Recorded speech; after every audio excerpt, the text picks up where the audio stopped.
नमस्कार, मैं कमलेश कबीर आपका एक बार फिर स्वागत करता हूं इस नए एपिसोड। आज के इस एपिसोड में हम बात करेंगे राजनेताओं की, राजनीतिक पार्टियों की। जिस तरीके से भारतीय राजनीति को हम देखते हैं, उससे अनुभव लेते हैं, उस हिसाब से एक चीज जो है वो साफ तौर से दिखाई देती है कि राजनेता जिस तरीके से चुनाव में वोट मांगते हुए नजर आते हैं और जैसे ही वो चुनाव जीतते हैं तो उसके बाद में वो अपने आप को मालिक या राजा की तरह समझने लग जाते हैं। और जब इस तरीके से वो अपने आप को समझने लग जाते हैं तो फिर उनके लिए कानून तोड़ना आम बात हो जाती है। तो जब कानून की हम बात करते हैं तो कानून सिर्फ और सिर्फ उन लोगों के लिए होता है जो लोग कमजोर है, जो मजबूत है, या जो पार्टी सरकार में है, सत्ता में है, तब तक उनको कोई हाथ नहीं लगा सकता।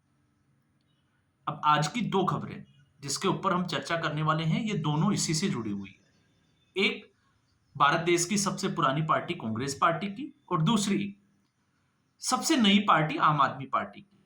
और दोनों पार्टियों की चर्चा करना क्यों जरूरी है अलग अलग संदर्भ में, तो उसको हम समझेंगे।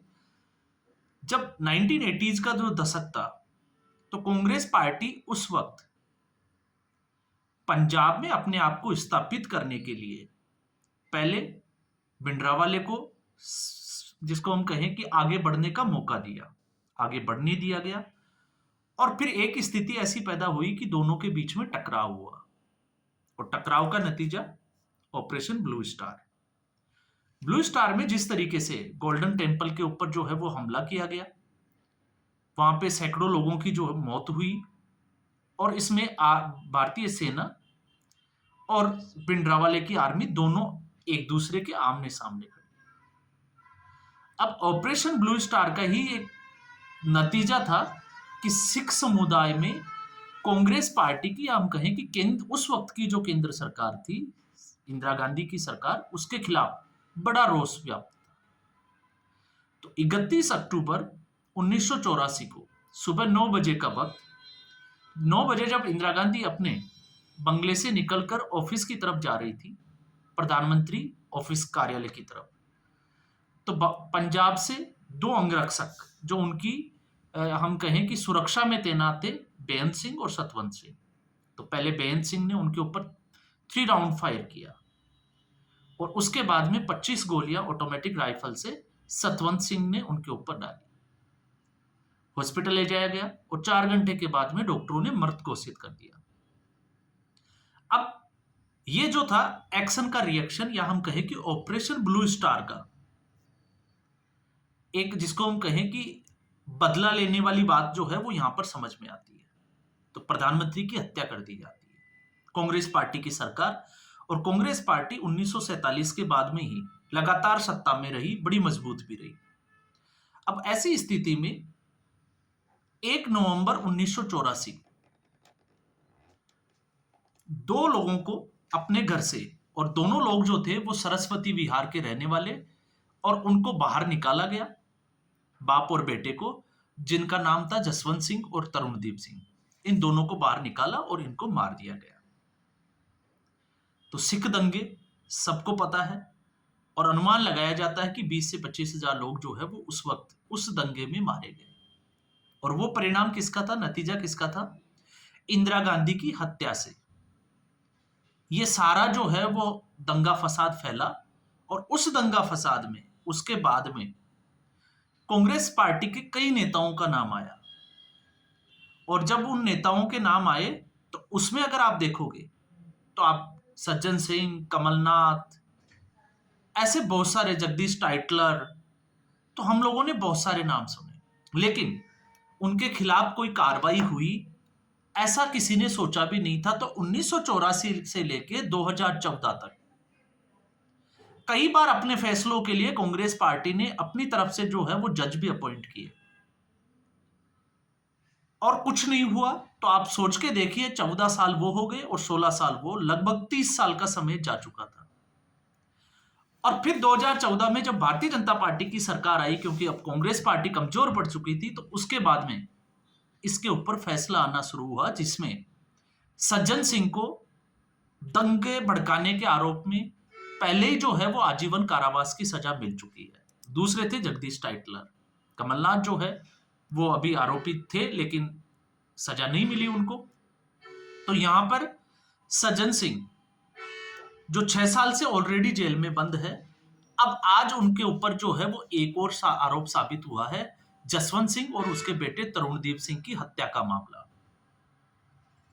आज जब इस मामले पे सुनवाई हो रही थी तो कावेरी बावेजा जो सुप्रीम कोर्ट की माननीय न्यायाधीश है, उन्होंने उनको दोषी करार दे दिया। और अब जो फैसला है वो, इसको हम बात करें कि 18 फरवरी को सजा के ऊपर बहस होनी है और उसके बाद फैसला आना है।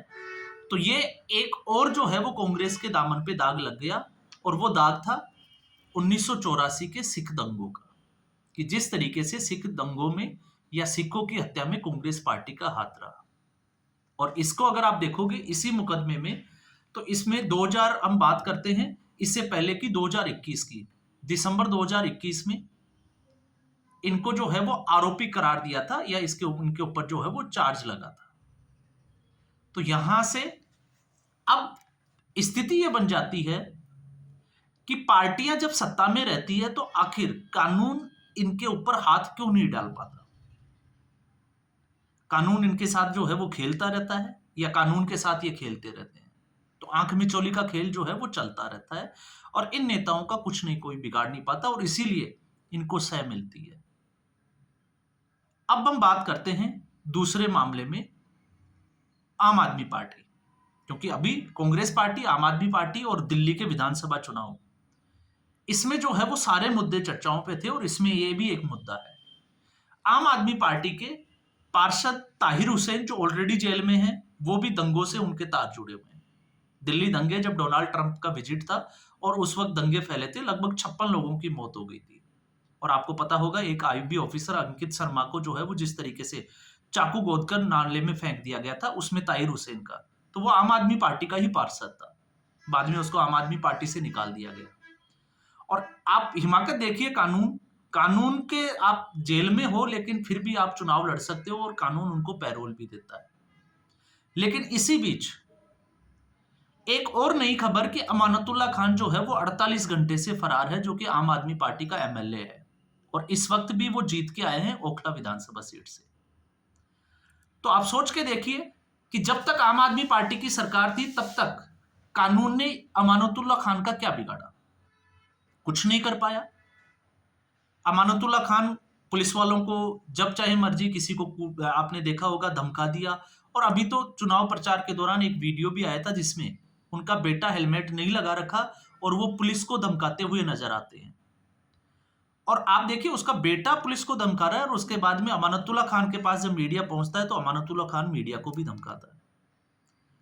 और अब बात इतनी आगे बढ़ गई कि अमानतुल्ला खान ने एक आरोपी, मर्डर का आरोपी जो 8 साल से फरार चल रहा था, उसको पकड़ने गई टीम को उसको छुड़ा भी लिया, और यह तक अल्टीमेटम दे दिया क्योंकि वो मुस्लिम बाहुल्य क्षेत्र है, इसलिए उसमें घुसना भी नहीं है, वरना भीड़ इकट्ठी हो जाएगी और फिर उसके बाद में दंगे जैसी धमकी देगा। तो आप एक चीज देखिए, कानून ये कहता है कि अमानतुल्ला खान के खिलाफ जो है वो लगभग 25 केस चल रहे हैं, और इससे पहले अल्पसंख्यक विभाग के अध्यक्ष होते हुए और वक्फ बोर्ड की जो प्रॉपर्टी थी उसको अनियमितताओं के चलते, भर्तियों में अनियमितता करें या फिर जो प्रॉपर्टी रेंट पे दी, लीज पे दी, उसमें गड़बड़ी, तमाम तरह के आरोप जो है वो अमानतुल्ला खान पे लगे हुए थे। तो अब सवाल ये खड़ा होता है कि अब अमानतुल्ला खान जो है वो फरार चल रहा है। हालांकि स्टेटमेंट ये आ रहा है कि वो दिल्ली में है, वो खुद ये कह रहा है, लेकिन वो गलत कह रहे हैं। दूसरा, अगर वो सही है तो छुप क्यों रहा है? अब किस चीज का डर है? तो क्या डर इसलिए है क्योंकि अब भारतीय जनता पार्टी की सरकार है? तो आप समझ सकते हो कि इस तरीके के जो गुंडे हैं, जो राजनेता बन जाते हैं, और राजनेता बनने के बाद में इनको किस तरीके से पार्टियों की सह मिल जाती है। अब आप सोचोगे कि अमानतुल्ला खान को किस तरीके से सह मिली? तो अमानतुल्ला खान को सह इसलिए मिली क्योंकि मुस्लिम वोट बैंक, अमानतुल्ला खान जो है वो लीडर बन के बैठा था, चाहे वो रोहिंग्या हो या चाहे मुस्लिम वोट यमुना बेल्ट के आसपास वाले। ऐसी स्थिति में मुस्लिम बाहुल्य सीटों पर अमानतुल्ला खान की पकड़ अच्छी थी, और आम आदमी पार्टी अमानतुल्ला खान को जो है वो साइड नहीं कर सकती थी क्योंकि मुस्लिम वोट चाहिए था। और आप इसीलिए देख लीजिए कि ओखला सीट जो है वो अमानतुल्लाह खान जीतता है और बाकी सीटों पर भी अच्छा खासा प्रभाव है अमानतुल्लाह खान का। तो सिर्फ और सिर्फ राजनीतिक पार्टियां दिखावे के लिए, अगर अरविंद केजरीवाल आज से 10 साल 11 साल पहले ये कहता कि वो 3 चरणों में जो है वो वेरिफिकेशन करता है और उसके बाद में ही वो किसी को चुनाव लड़ने के लिए अपनी पार्टी में शामिल करके टिकट देता है, तो फिर बात यहां आ जाती है कि अब मोरालिटी पे अगर हम जाते हैं तो आज वही अरविंद केजरीवाल अमानतुल्लाह खान को, जिसके ऊपर इतने बड़े बड़े आरोप इस विधानसभा चुनाव से पहले जब लग चुके और उसके बावजूद जो है वो उसको टिकट देता है, तो फिर यहां से समझ में आएगा कि ये सारी की सारी वोट बैंक की राजनीति है। लेकिन दूसरा सवाल यह भी है कि अगर अमानतुल्लाह खान, आम आदमी पार्टी इस बार विधानसभा चुनाव में जीत जाती, तो क्या अमानतुल्लाह खान को पकड़ पाते या अमानतुल्लाह खान फरार चलता? आप सोच के देखिए, वो उसी जगह पर बैठकर जो है वो पुलिस वालों को धमकाते रहता। तो ये है हमारी राजनीतिक पार्टियां और हमारा कानून। तो इस संदर्भ में अब जब आम आदमी पार्टी जा चुकी है और कांग्रेस पार्टी बहुत कमजोर पड़ चुकी है, तो कांग्रेस पार्टी के और आम आदमी पार्टी के अब जो है वो पाप रह रह के बाहर निकल रहे हैं, और उसमें से आम आदमी पार्टी का भी अमानतुल्लाह खान का नाम जुड़ गया और साथ में सज्जन सिंह के खिलाफ जो है वो एक और मुकदमा, एक और आरोप तय, दोषी करार हो गए, अब सजा मिलने की बारी है। और ठीक ऐसी स्थिति अमानतुल्लाह खान की बनी हुई है। तो साफ है कि आम आदमी पार्टी के जिस तरीके से अब जो है वो ईडी, सीबीआई या हम कहें कि एसीबी वगैरह जो भी एजेंसियां हैं, जिस तरीके से अब एक्टिव हुई है, क्या आम आदमी पार्टी जीतती तब भी ऐसे ही एक्टिव होती? मुझे नहीं लगता कि इस तरीके की कोई कार्रवाई होती। तो ये है राजनीतिक पार्टियों का और कानून का खेल। लेकिन धीरे धीरे कहते हैं समय के साथ में जब पाप का घड़ा भर जाता है तो वो रह रह कर जो है वो फटने लगता है और चीजें सामने आना शुरू हो जाती है। तो अब इनके पाप जो है वो रह रह कर सामने आ रहे हैं। तो आज के वीडियो में बस इतना ही। उम्मीद करूंगा वीडियो एपिसोड आपको पसंद आया होगा। वीडियो को लाइक करें, शेयर करें, चैनल जरूर सब्सक्राइब करें। धन्यवाद।